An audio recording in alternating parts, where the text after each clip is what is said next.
Hi ವೀಕ್ಷಕರೇ, ನನ್ನ YouTube ಚಾನೆಲ್ಗೆ ಸ್ವಾಗತ. ಇವತ್ತಿನ ವಿಡಿಯೋದಲ್ಲಿ ನಾನು ನಿಮಗೆ ಎರಡು ಸ್ಲ್ಯಾಬ್ ನಡುವೆ ಇರುವಂಥ ಜಾಯಿಂಟ್ನಿಂದ ಯಾವ ರೀತಿ ಲೀಕೇಜ್ ಆಗುತ್ತೆ, ಆ ಲೀಕೇಜನ್ನು ಯಾವ ರೀತಿ ಸ್ಟಾಪ್ ಮಾಡುವುದಂತ ಈ ವಿಡಿಯೋದಲ್ಲಿ ನಾನು ನಿಮಗೆ ತಿಳಿಸ್ಕೊಡ್ತೀನಿ. ಯಾರೆಲ್ಲ ನನ್ನ ಚಾನೆಲ್ಗೆ ಸಬ್ಸ್ಕ್ರೈಬ್ ಆಗಿಲ್ಲ, ಈ ಕೂಡಲೇ ಸಬ್ಸ್ಕ್ರೈಬ್ ಆಗಿರಿ ಹಾಗೂ ಬೆಲ್ ಐಕಾನನ್ನು ಒತ್ತಿರಿ. ಬನ್ನಿ ವಿಡಿಯೋನ ಪ್ರಾರಂಭ ಮಾಡೋಣ. ಈ ವಿಡಿಯೋದಲ್ಲಿ ನೋಡ್ತಿರುವ ಹಾಗೆ ತಾವೆಲ್ಲ ಎರಡು ಗೋಡೆಗಳ ನಡುವೆ ಇರುವಂಥ ಲೀಕೇಜನ್ನು ಸ್ಟಾಪ್ ಮಾಡಲು ಈ ರೀತಿ ವಾಟೆ ಮಾಡಬೇಕು. ವಾಟೆ ಮಾಡೋದು ಹೇಗೆ ಅಂತ ಈ ವಿಡಿಯೋದಲ್ಲಿ ಮುಂದೆ ತಮಗೆಲ್ಲ ತಿಳಿಸ್ಕೊಡುವೆ. ವಾಟೆ ಮಾಡಲು ಮೊದಲಿಗೆ ನಾವೆಲ್ಲ ಗೋಡೆಯ ಬದಿಯಲ್ಲಿ ಚಿಪ್ ಮಾಡ್ಕೋಬೇಕು. ಅದರ ನಂತರ ಜಾಲಿ ಹಾಕಬೇಕು. ಜಾಲಿ ನಂತರ ಒಂದು ಕೆಮಿಕಲ್ ಕೋಟಿಂಗ್ ಮಾಡ್ಕೋಬೇಕು. ಕೆಮಿಕಲ್ ಕೋಟಿಂಗ್ ಆದ ನಂತರ ಅದರ ಮೇಲೆ ಬೇಸಿಕ್ ಆಗಿ ಮಾಲ್ ಹಾಕಿ ನೈಸ್ ಆಗಿ ಫಿನಿಶಿಂಗ್ ಮಾಡಬೇಕು. ಇಷ್ಟೆಲ್ಲ ಪ್ರೊಸೆಸರ್ ಇರುತ್ತದೆ. ಅದಕ್ಕೆ ಮೊದಲು ಏನ್ ಮಾಡೋಣ, ನಾವು ಗೋಡೆ ಬದಿಯಲ್ಲಿ ಚಿಪ್ಪಿಂಗ್ ಮಾಡ್ಕೊಳ್ಳೋಣ.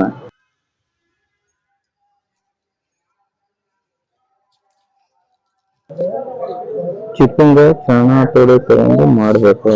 ಮಾಡೋಕೆ ಎಲ್ಲರೂ ಮಾಡಿದ್ರೆ ನಡೆಯಂಗಿಲ್ಲ.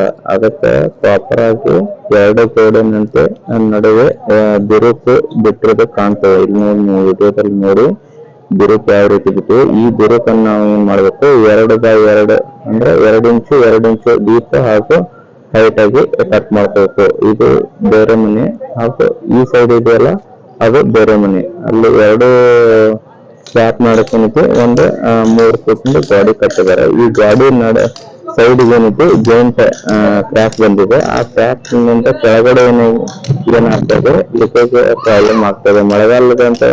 ಮಳೆಗಾಲದಲ್ಲಿ ತುಂಬಾ ಲೀಕೇಜ್ ಆಗುತ್ತದೆ. ಅದಕ್ಕೆ ಏನೈತಿ, ಮಳೆಗಾಲದಾಗ ಕೆಳಗಡೆ ರಾತ್ರಿ ಎಲ್ಲ ನಿದ್ದೆ ಮಾಡ್ಲಾರ್ದಂಗ ಮಳೆ ನೀರು ತೆಗೆಯೋದು ಒಂದ್ ಕೆಲಸ ಆಗ್ಬಿಡ್ತದೆ. ಅದಕ್ಕೇನೈತಿ, ಆ ರೀತಿ ಸಮಸ್ಯೆ ಆಗ್ಬಾರ್ದಂದ್ರ ಇಲ್ಲಿ ನೋಡ್ತಾ ಇದ್ದಲ್ಲ, ಸ್ಲ್ಯಾಬ್ ಮೇಲೆ ಗೋಡೆ ಮಧ್ಯದಲ್ಲಿ ಯಾವ ರೀತಿ ಜಾಯಿಂಟ್ ಇಟ್ಟಿದ್ದಲ್ಲ, ಆ ಜಾಯಿಂಟ್ ಅನ್ನ ಕ್ಲಿಯರ್ ಮಾಡ್ಕೊಂಡು ನಾವು 2x2 ಇಂಚಿನಿಂದ ಡೀಪ್ ಆಗಿ ಚಿಪ್ ಮಾಡಿ ತೆಗಿಬೇಕು. ಇಲ್ಲಿ ನೋಡಿ ವಿಡಿಯೋದಲ್ಲಿ ಸಂಪೂರ್ಣವಾಗಿ ನೋಡಿ.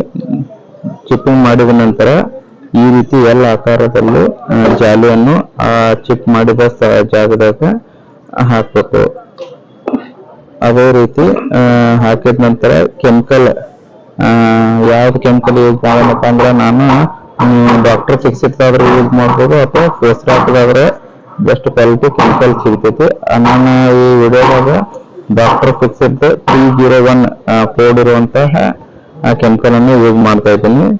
ಜಾಲಿ ಹಚ್ಚಿದ ನಂತರ ಕೆಮಿಕಲ್ ಅನ್ನು ಮಿಕ್ಸ್ ಮಾಡ್ಕೊಂಡು ಅದಕ್ಕೆ ನಾವು ಬ್ರಷ್ಲಿಂದ ಹಚ್ಬೋದು, ಅಥವಾ ನಮ್ಗೆ ಯಾವ ರೀತಿ ಅನುಕೂಲ ಆಗ್ತಿತ್ತಲ್ಲ ಆ ರೀತಿಯನ್ನ ವಿಡಿಯೋದಲ್ಲಿ ತೋರಿಸ್ತಿರೋ ಹಾಗೆ ಹಚ್ಬೇಕು.